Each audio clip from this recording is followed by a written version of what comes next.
It's been a while since I've seen a truly terrifying horror story. Them is the new Amazon original series that explores horrors on two different fronts, and each are equally as disturbing.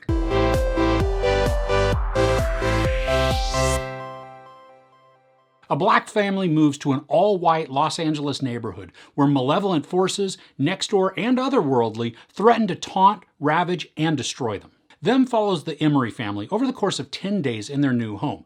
They've moved from North Carolina to California to escape the abhorrent racial threats that they were facing. When they get to their home, they quickly discover that while they may have changed locations, the mindsets of those around them aren't necessarily different than what they had escaped from. The family is experiencing PTSD from their experiences, and to further compound the stress of their new neighborhood bigotry, there appears to be some sort of force that is tormenting them as well. Oh man, this is a tense show. It takes place in the early 1950s and is designed to put you ill at ease almost immediately. I love the aesthetics of the show. When flashbacks happen, showing some of the events that made the Emerys move, the color tone of the scenes are this orangish brown. When they get to California, for the most part, the scenes are bright, vibrant, and crisp in color.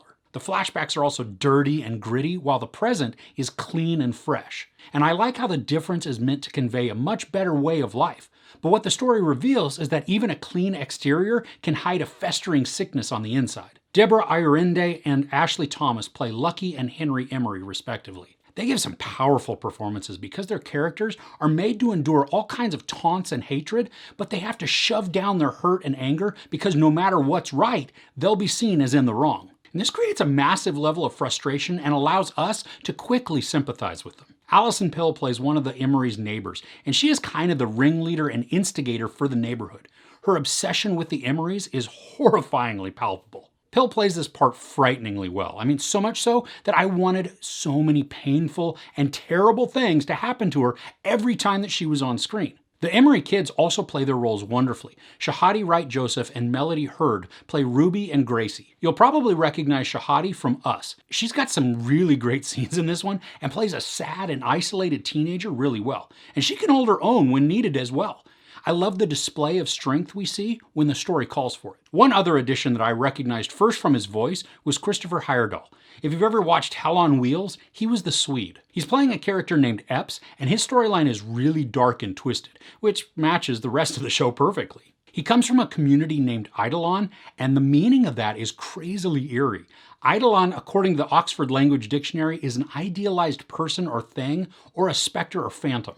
Now, so like I said, this is a horror on two different fronts. First, it's what the Emerys face from their neighbors, co-workers, school, and even police. They experience hatred coming at them in so many different forms. If it were just words, it'd be bad, but this is taken so much further. The suburban horror of this is played out really well, and as the story goes along, we get to see how truly devious it really is. There are several layers to what makes this creepy, and I like that the show doesn't lay it all out at the beginning, but continues to address as the episodes progress. Another aspect of the suburban horror is the isolation that our characters feel. This utter loneliness works to push the characters into an even worse mindset than they may already be in.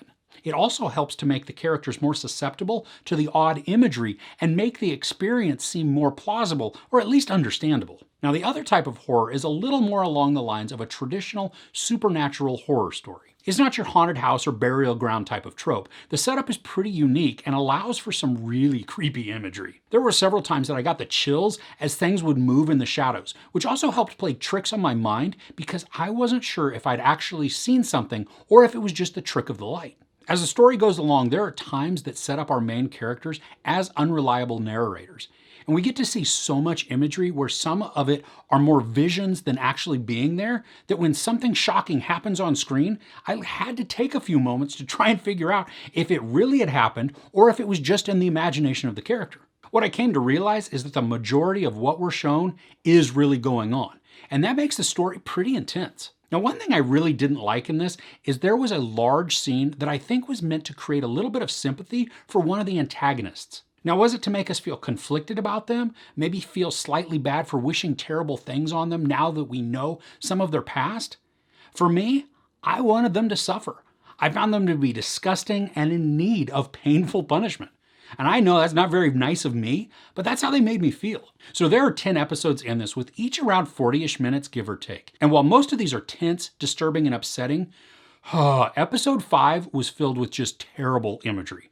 I literally sat with my mouth open as I watched. I mean, my blood pressure rose, my fists were balled up. I was getting sick and pissed all at the same time. And this episode is made to create a visceral reaction in the audience.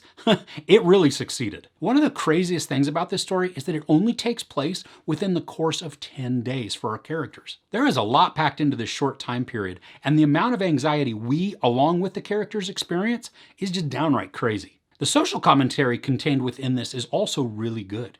The obvious commentary, first and foremost, is on racism. But there are also messages in here that are addressing identity, isolation, obsession, greed, and all of them then can be tied in with racism message as well. The psychological horror aspect of this show really works for me too. We get to watch people push to the breaking point, and we get to see how that affects them, both in their minds and by what they see. One character, Tap Dance Man, is a visual representation of the mental torment happening to one character. And while it's very disturbing, it's also really frightening and engaging. The addition of this character into the story only worked to increase the horror. Now, there are some points where justice is served, and it did make me happy, but honestly, I wanted even more brutality done to the villains. To watch abuse after abuse heaped onto people and have it go unanswered requires some brutal and painful punishment to begin to reconcile that. I also think the soundtrack in this helps to enhance the mood and the feeling of the show. There are older songs for the most part, but some of them in the context of the show take on a different and more disturbing meaning. There was also at least one time where a spoken word performance was part of the soundtrack, and the words and cadence fit so well with the visuals that were being shown.